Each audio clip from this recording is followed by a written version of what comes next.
Hi, my name is Bianca Lambert, and I am cooking my Aunt Vivian's sweet potato pie. My aunt is the only person in our family that still bakes sweets. She's the only person that's kind of carried this recipe over from my grandmother and just kind of passed down those southern roots. So the way that you will know your potatoes are done, you just kind of give it a little poke or a little stab. That's how you know that it's ready. I grew up in Atlanta, and my parents are from this town in Alabama called Monroeville.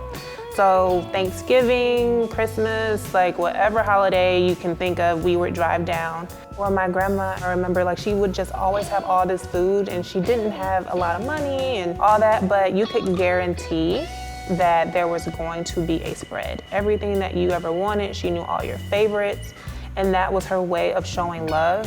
And I feel like that is what Southern cooking is all about. It's just a way to show love and give back to your family in a different kind of way. I'll say this, I'm always looking forward to this pie for Thanksgiving and Christmas. I might even volunteer to make the sweet potato pie this year. Nobody's probably gonna let me do it though. Or they'll let me do like one, and then she'll do all the other ones. Anybody makes anything good, like if you know something's really good at Thanksgiving, it just goes.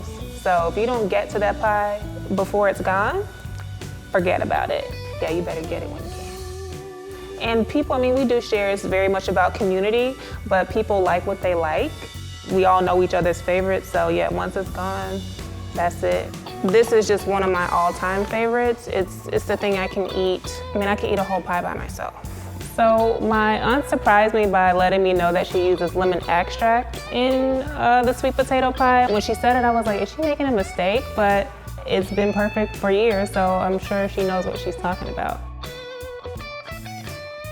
Here's the thing, I don't think anyone can cook sweet potato pie like anybody in my family. Nobody does it quite like we do. But hey, to all the aunties and grandmas and people out there, you guys are amazing, and I just think we're all partial to our family's cooking. Thanksgiving for us is just the best time of the year. Probably my favorite holiday, just because it's so much about family and food and eating and just having a good time. It tastes so good. My aunt's gonna be super proud.